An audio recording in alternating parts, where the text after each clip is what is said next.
Ready? Oh. All right. Welcome to the worst of the best podcast. You wanted the best. Well, they didn't freaking make it. So here's what you get. From Canada, Ryan and Jason.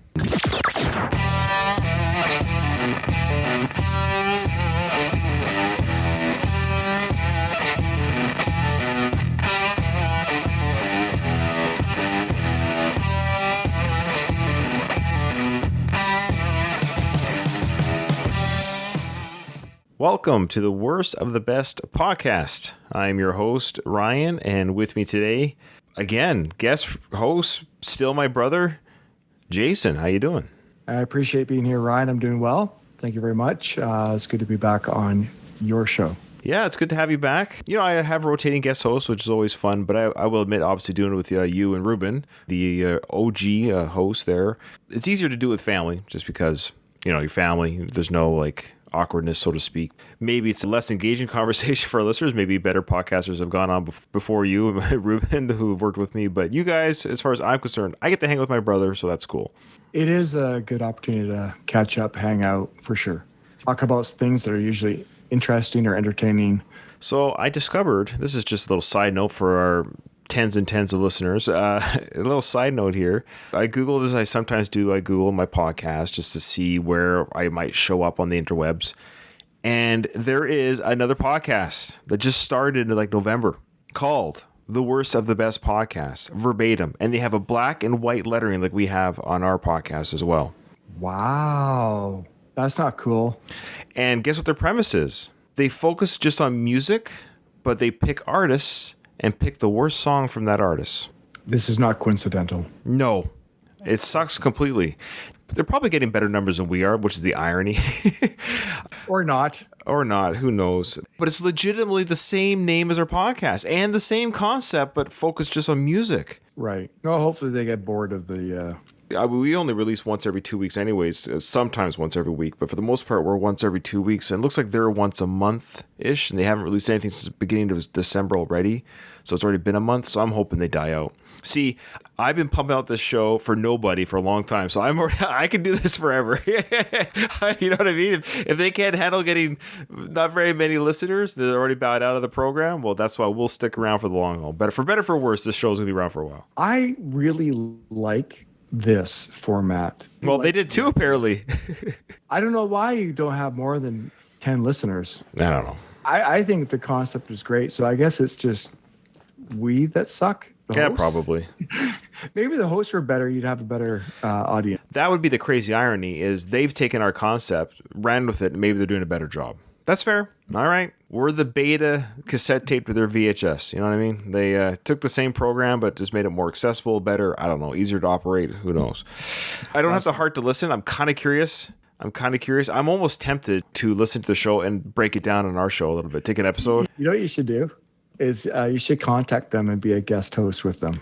No, I actually already wrote on one of their podcast walls. I just said, hey, you literally took our logo format, name of our show. I said, either it's an accident or it's not, but do some research. It's not cool. The first thing I did when I did my Rocky podcast and when we did this podcast, the first thing we did, literally any podcaster knows the first thing you do is Google or search on iTunes podcast. Does anyone have your freaking title? Well, yeah. So if you're like a rock band, the first thing you do is search the internet to see if anybody else has the name of the band. If you're a company, the first thing you do is like, does anybody have the name of this company? Because you want to be unique in your own. It's just common sense to do that. So it's hard to believe that in this day and age, nobody would have Google searched. Yeah, it's insane. It makes me angry. The only thing I can hope for is if they are popular and people search them out, that they stumble on our show too. That's the only thing I can hope for. Are you that desperate for listeners? Maybe. I could use 5 more. That'd be great. It's a little bit irksome because it's like someone literally is taking your product and... Here you are begging for 5 more listeners, and then you have me on as a co-host. Yeah, that's true. We're going to lose the other 5. I know. No. At least our mom will listen. Ruben doesn't even listen to the podcast. You blame him? I guess not. All right. Well, here we go, guys.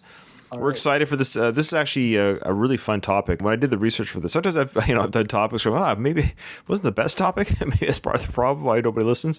But this was actually a really interesting one to read about, only because I'm a big Facebook user. I've slowed down my usage, and it has nothing to do with the reasons that we're going to talk about. We'll get to the topic in just a second. But my own personal Facebook use, I have, just like everyone else, I've used it for 13 odd years, whatever, since it came out. I've had mixed feelings about it, mixed feelings about technology, social media in general. Overall, my Facebook feeling is it's a necessary evil in the same way that, emissions from fuel and cars, it sucks. The environment, it sucks for the environment, but it's like, man, I'm never not going to drive. Right. I'm sorry. Like, as much as I like the environment, I need my car. Now, I'm not saying like I need social media or a social platform, but it does provide a lot of things. It's just very easy. I got news to share with friends or anyone that cares, family or anyone that cares, I should say. Then I'm like, hey, I got a job promotion. Great. I didn't have to make 30 phone calls. People could say, congratulations, or we're moving, or all these things that are happening in my life right now recently. It's just an easy way to get the word out. A picture from Christmas or... It streamlines the line of communication in a lot of situations. For example, if you're moving, you could just make a post, and then everybody that, air quotes, cares about you, at least is aware that you're moving. You don't have to write 30 letters and 30 different address changes to a whole variety of people. Exactly. It streamlines a lot of communication. I use it a little less than you. I typically it's just family-orientated conversation or interactions. I'm never very good at advertising things about myself or things that I'm kind of like really involved. You have a couple podcasts, you're a little bit more engaged in that way. And the only way for you to get listeners is to advertise through social media, or else no one will know about you. No one will know to copy you. Yeah. Without social media. I know the irony. Whoever started the podcast, if you're listening to our show, can you just say, hey, I'm sorry? Give them a cease and desist order. Yeah, I know. It's all fine. You know what? If there's 100 of our shows, 100 of our, what are you going to do? All joking aside, the concept, I guess, isn't that original because there's a lot of best of podcasts, there's movie podcasts, there's a variety of different podcasts. I guess it's just weird that literally it's the same name. But anyways. Yeah, that's the weirdest part. Concept I don't really care about. The actual name and the logo art is similar. But anyways, okay, so back to Facebook. Necessary evil, something that I've had mixed feelings about. But if you're on the fence about Facebook, this episode today will make you even more angry at Facebook. What we're discussing today is the top 10 unsettling things Facebook knows about you and how. It's really quite fascinating. And you're going to say to yourself, like, what do you mean? Of course they know my name. Okay, they know my interests because I've put likes here and there. And, people aren't that surprised if you're to tell them, hey, did you know that Facebook knows XYZ about you? So we all know that Facebook kind of pries into our personal lives. That's the whole point of it and what we volunteer to it. But there's things that we don't volunteer to it that Facebook gets from you. So what this list is actually very intriguing is the things that you didn't personally kind of post or say anything about, but they are able to glean from your activity and who you are and figure out quite a bit about you, even more than you might know. Something that happened this past week, as far as Facebook goes, that was interesting is my family has a private Facebook group where we share funny memes and, maybe a little bit off-color jokes or whatever that we glean off the internet. My daughter shared a picture that Facebook, it was like literally just almost like an onion. Somebody just made it like a post. And they, through their algorithms, thought it was offensive, which it isn't, and banned my daughter's post in our private family group. And now she has to be moderated for the next little bit for every post that she... Yeah, so it's a private group to the Facebook public, so to speak, but not to Facebook. Right. Yeah. And they literally picked up on this picture, which there's nothing wrong with the picture. It's a picture that I don't want to get into. Right. But it is a picture that everybody in America will have seen this past 2 weeks. And it was just like an Onion article. It's just it's a satire. Yeah, you showed me the picture when you told me this story, and I don't mind saying it was about the Capitol Hill and all the costumes, something to do with that. And but it didn't even say anything like anti-Trump or anti-government or anti-establishment. It was just making fun of the getup these people were wearing, almost. But exactly. Yeah, but the algorithm was like, "Oh, you're talking about Capitol Hill, off to jail you go." Yeah. Yeah. Interesting how quick that happened. Yeah. Anyway. Okay, so that's very interesting. So we're gonna start. Well, speaking of politics, there, Jason, why don't you start with number 10? Yeah, number 10. Your political ideology. Facebook knows your political ideology, even if you have never revealed it on any of your apps or like the page of a political candidate. Facebook determines your political leaning by looking at your activities across its services. It then uses this information to categorize you as liberal, moderate, or conservative. How Facebook really narrows down on your political beliefs remains unclear. Some analysts think it tracks your interactions with politically exposed associations. For instance, liking or interacting with Facebook page of, say, the National Rifle Association, believe Facebook to conclude you are a conservative. At the heightened tensions that we're all being exposed to, this is one that, it's not surprising that they can pick up. Sure. This is not surprising that they can pick up your political leanings. I do very little on Facebook regarding politics, and actually very little anywhere, because I just find it, for me personally, it is too contentious for my own personal skin. I don't think there's a lot of worthwhileness. It's not worthwhile to me to participate. But seems like the last couple of years, last year in particular, every second post I see is a political one. So I don't think it'd be too hard for them to pick up on that. No, and that's just how they do it. So there you go. You don't even have to say, I am a conservative, or I am liberal, or I am whatever party, just by the information and the articles you click on to read even.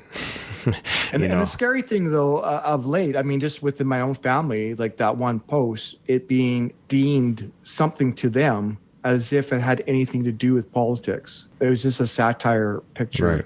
Satire meme. So that's where for me, the concern starts to creep in, is they start dictating what people can communicate about, even in jest, even in humor. It is a little bit unsettling. All right. Number 9, your love life. So Facebook knows when you're in love. Yeah. Months before you officially post it on your profile or wall. How do they do this, Jason? Well, thanks to years of analyzing billions or even trillions of data points, Facebook can accurately predict the behavior two would-be lovers portray. So Facebook data scientist Carlos Dieck breaks down what happens in the days leading up to immediately and following two Facebook users beginning a relationship. Up until the day the two make it official, Facebook notices an uptick in the number of timeline posts you and your soon-to-be significant other make on each other's walls. This is the metric that gives it all away. He writes, we observe a peak of 1.67 posts per 12 days before the relationship begins, and a lowest point of 1.53 posts per day 85 into the relationship. Presumably, couples decide to spend more time together, so courtship is off, and online interactions give way to more interactions in the physical world. So even though there are fewer messages being sent between star-crossed lovers the longer they're in a relationship, the content of the interactions gets sweeter and more positive. So by using statistical methods to automatically analyze a set of aggregated, anonymized timeline interactions, they've counted the proportion of words express positive emotions like love, nice, and happy, minus the proportion of words expressing negative ones like hate, hurt, or bad. So in conclusion, before a relationship officially kicks off, the two soon-to-be participants are communicating often via Facebook. They later use the site to say fewer things to each other, but those things tend to be more positive. You know, on Facebook, how it has like on this day in your timeline or whatever, on this day, 5 years ago, 10 years. Yeah, memories. Well, things will come up from when I was divorced and when I was single. So between marriages, I'm married now and I was married before. And I have certain time periods where I have certain females posting on my wall or posting on my comments and stuff. So that still comes up, like so-and-so said this on a post I made or whatever.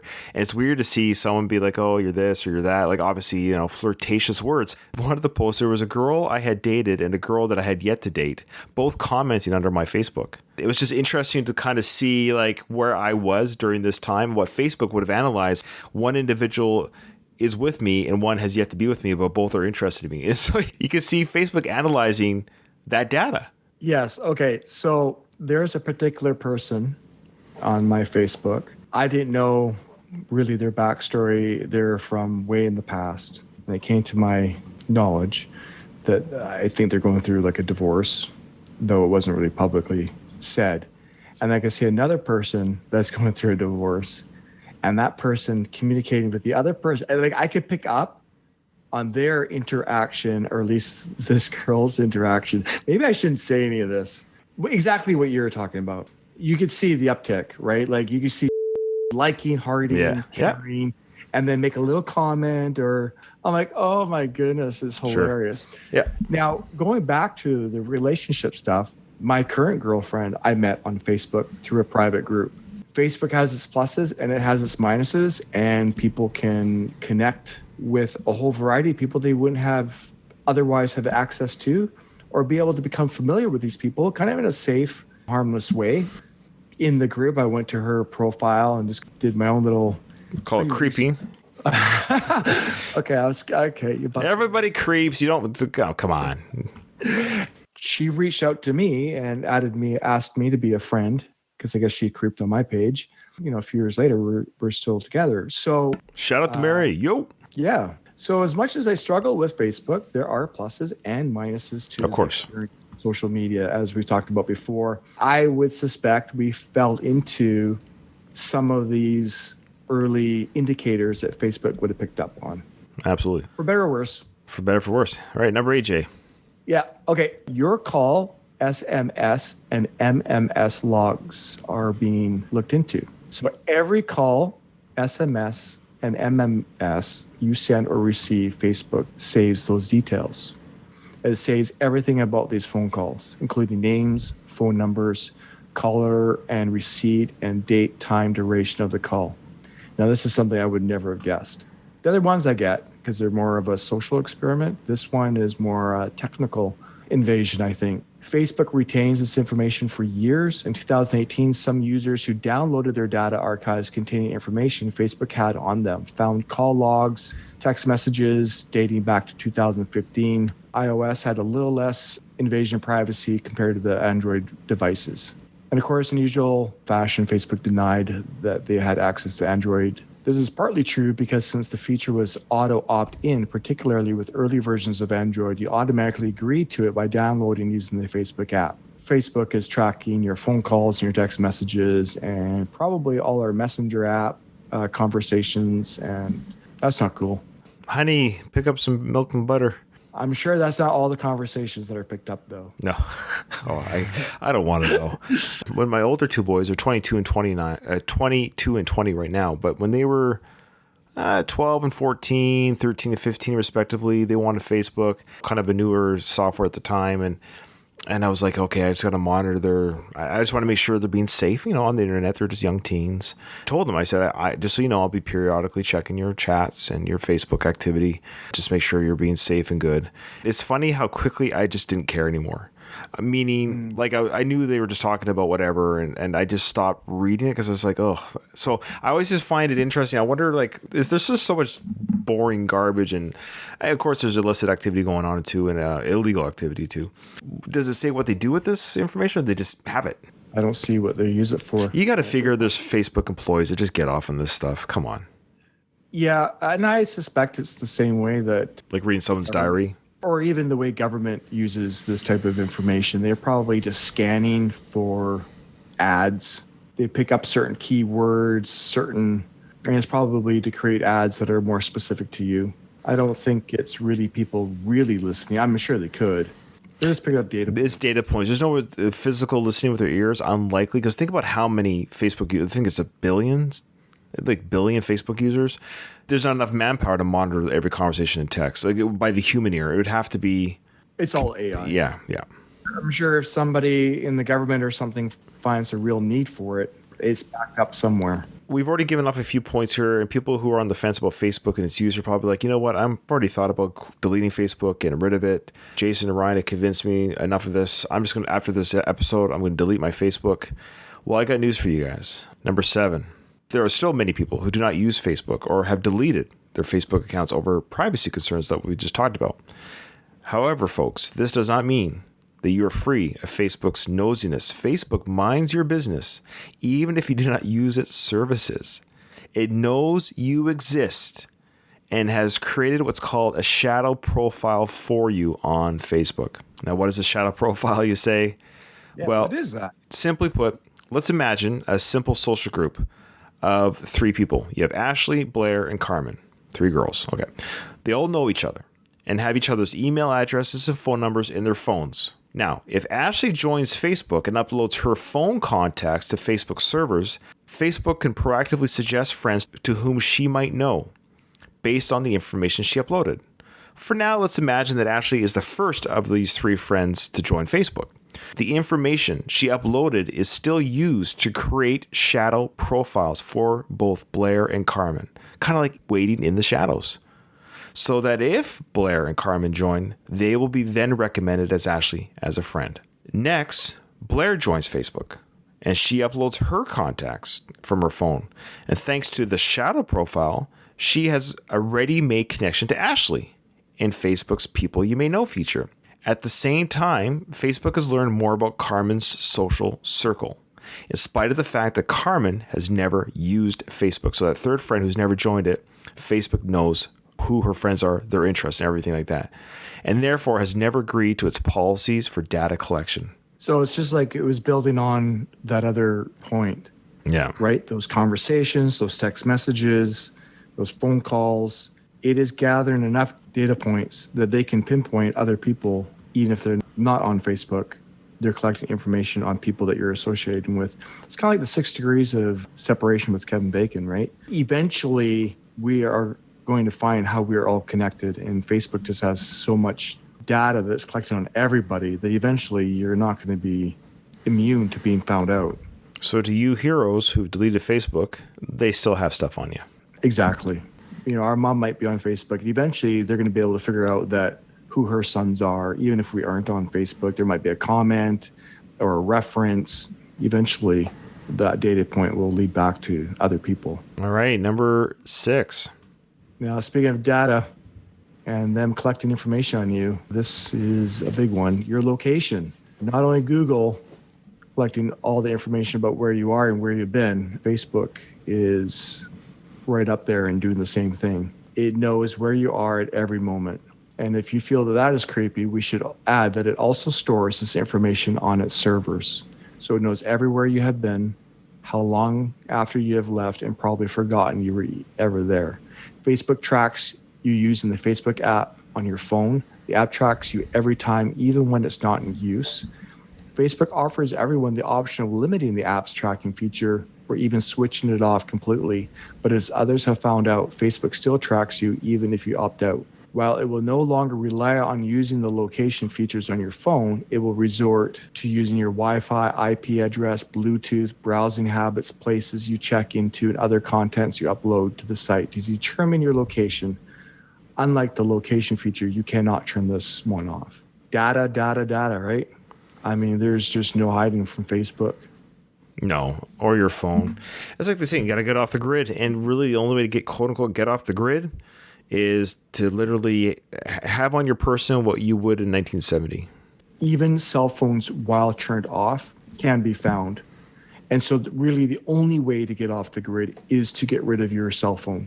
That is the only real way. You can't even turn it off without it being able to be found. I remember when cell phones first came out and just how excited we were that we could make a call outside our house, because it used to be, well, obviously, it used to be that you could only get a hold of somebody in their home or if you knew their place of work. So basically like, oh, Charlie works 8 to 5 at this office, so we can call him at the office. Look up in the phone book, his office, get the, hey, can you patch me into Charlie? And there you go.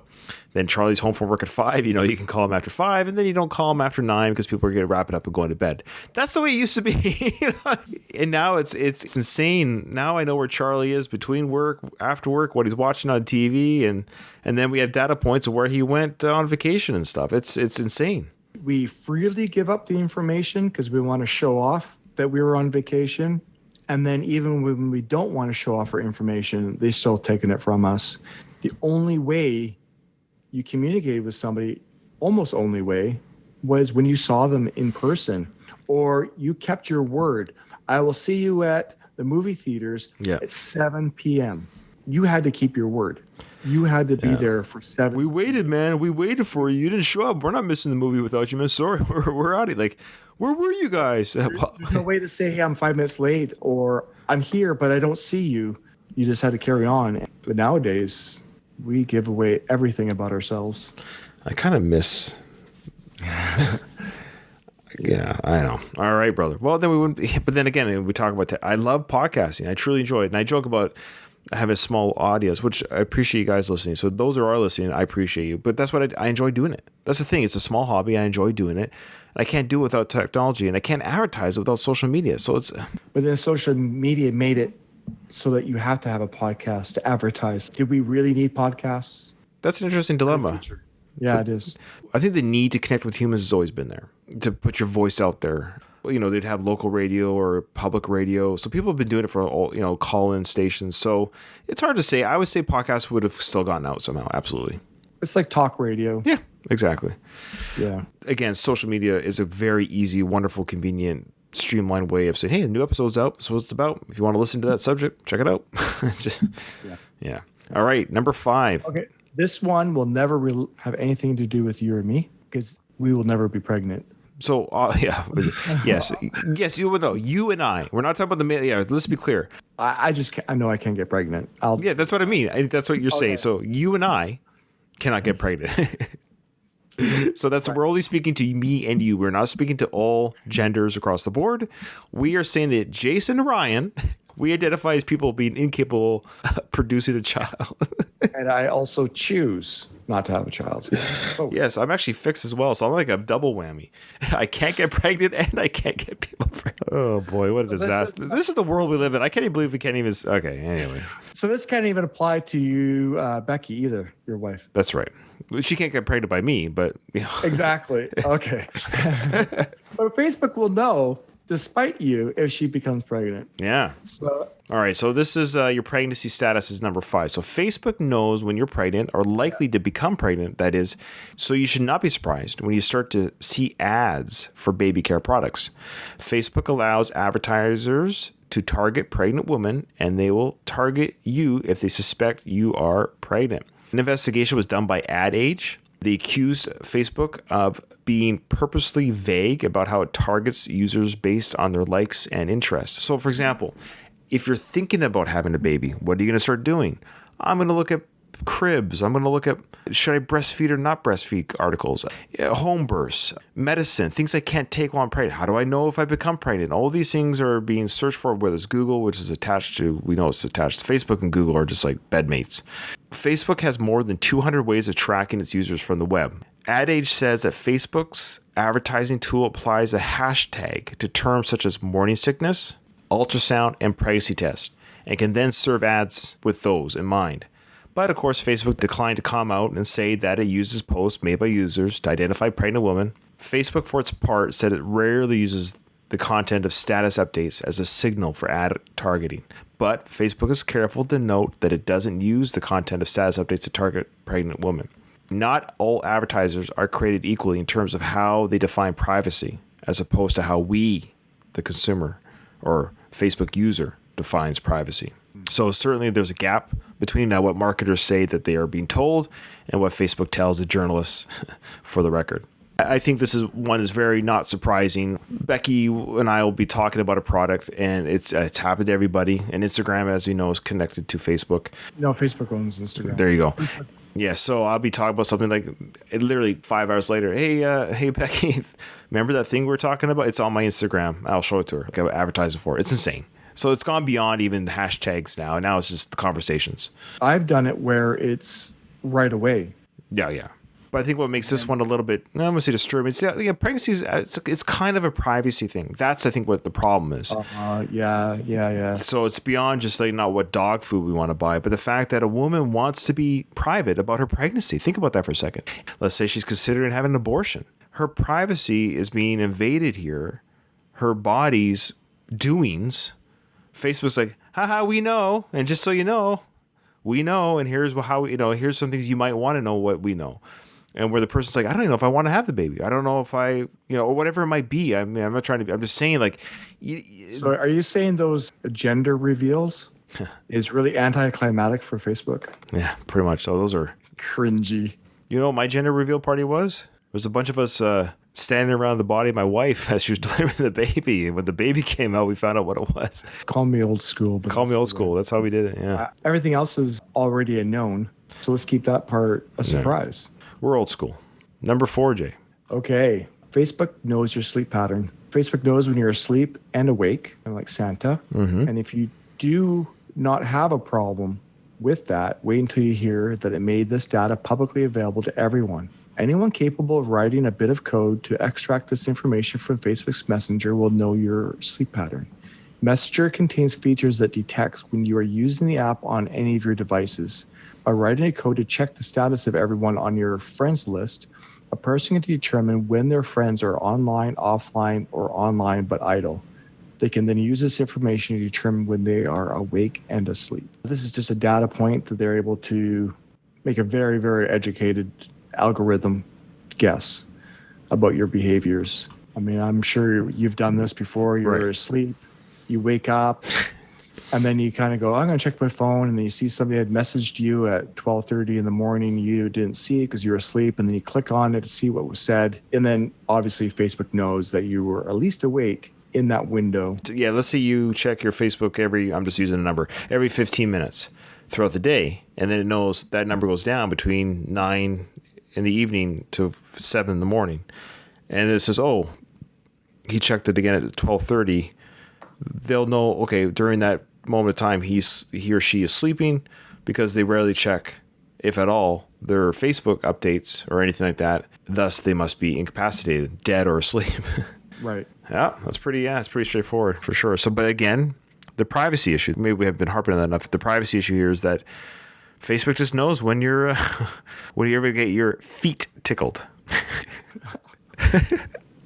That's a fear that I still have.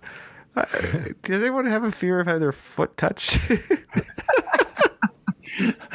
Oh, could you imagine being that person who's writing code to see when you're asleep and awake, just to tickle your toes? To make sure it's more of a paranormal thing. But the whole idea of just, if I put my foot on the blanket, the ghost is like, nah, can't do anything about that.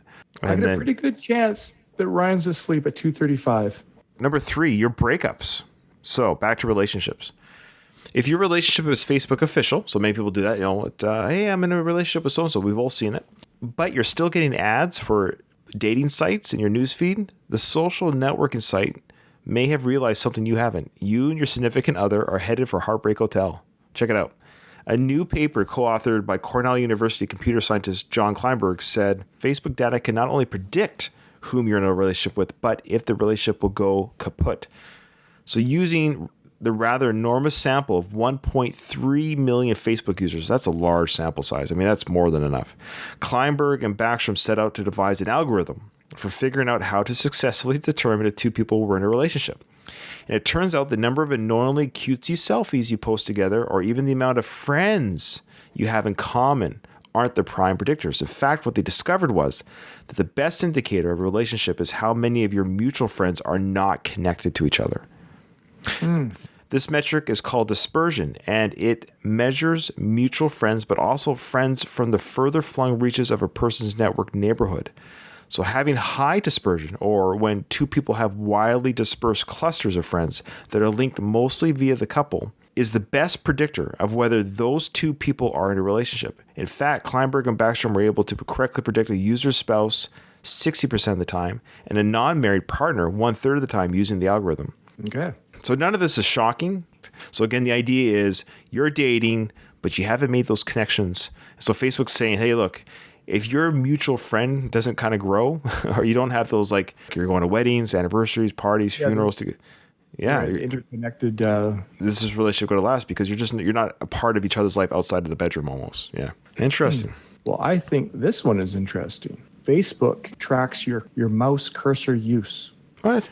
Yeah. So if you use Facebook on your personal computer, then we should inform you that Facebook tracks your mouse cursor during a U.S. Congress investigations into the infamous Cambridge Analytica scandal in 2018. Facebook revealed it tracks cursor movements to determine whether the user is a human or a bot.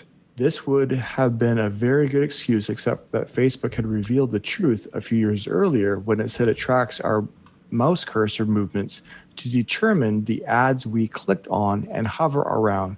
In one sentence, Facebook tracks our cursors to know the ads we are interested in. Even if we click on those ads or not and, bite the bullet, it realizes you just hovering over the ad that you have a slight interest. Insane. All right, last one. We haven't really determined Welcome to the Worst of the Best podcast if you're a first-time listener. But if you're not, you kind of know how we do things.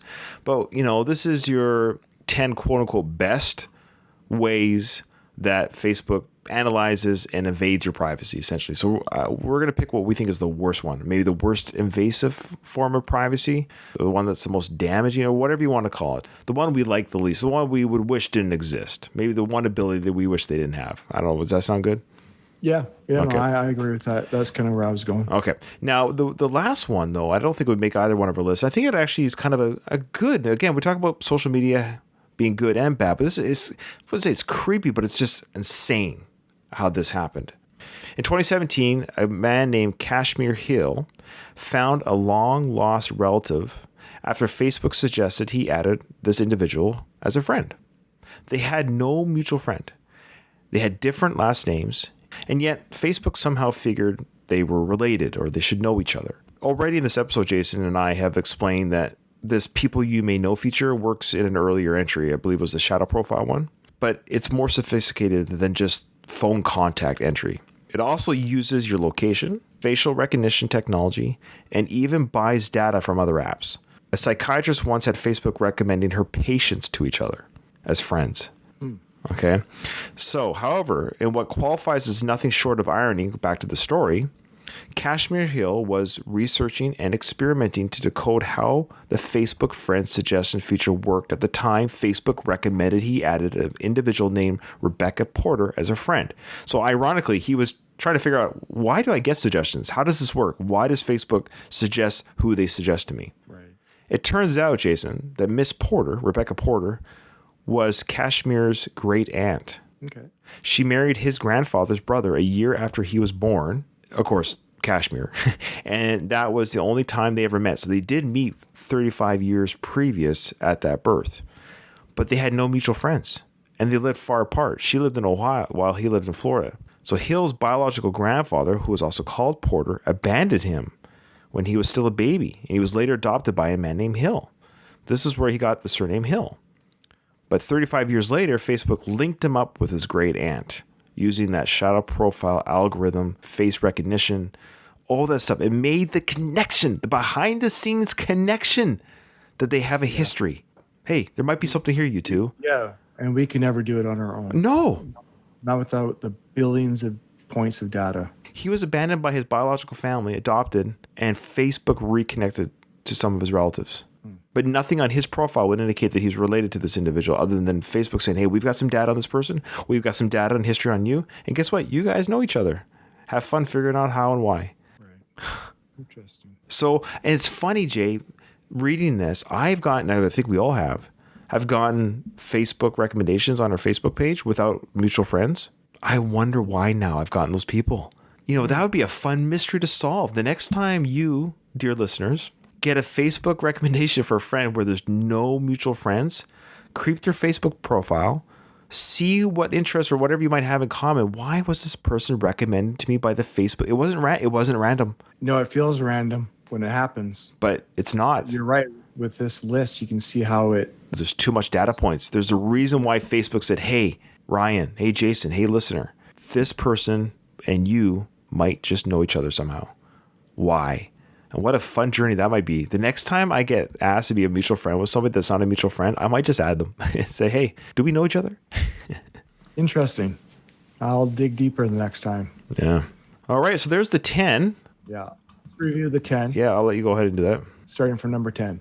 Your political ideology, your love life, your calls, text messages, messengers, your existence, your very existence, your location, pregnancy status, sleep pattern, breakups, a mouse cursor, and lost and forgotten relatives. It's easy for me. A lot of it makes sense. It's against that necessary evil. I use the car analogy. We know carbon emissions suck. Nobody's not driving. Come on. We all know you're driving your car. You're probably in the car right now listening to this episode. That's just a necessary evil. And I think social media and or the internet or any algorithm that, but put it this way, if you have a cell phone, these algorithms are being used against you. It's also a psychology thing, right? Yeah.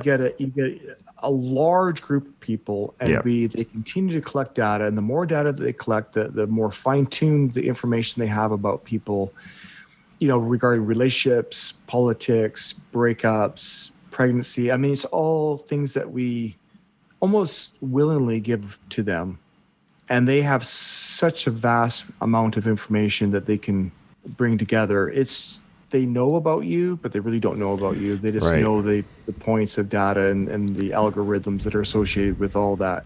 It's a big, massive social experiment to sell us stuff back to ourselves.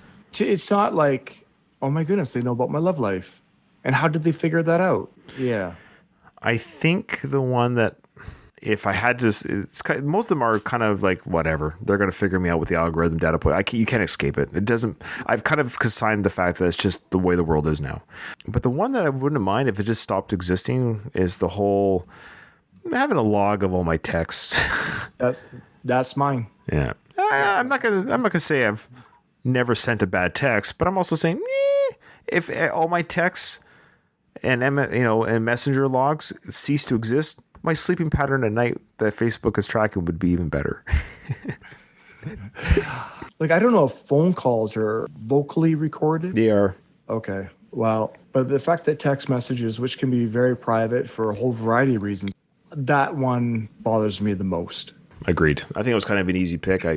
But yeah, I think if anything ceased to exist, I think having access to our text at any point would be great if they just cease to exist. But they won't. So choose wisely what you say. Yeah. All right. Well, that was fun. I enjoyed this one. Yeah. It's good to be reminded about how you're being spied on. Remember, even if you delete Facebook, they still got you on a shadow profile, my friends. The only thing you do is really get rid of your phone and truly live off the grid. Yeah. Phone. Personal computer to another extent as well. All right. Well, remember, in front of every silver lining, there's a cloud, and we're here to help you find it. Thanks, Jay. Thanks for coming on. Hope to have you on again. Thanks, brother. Gamma Gator Productions.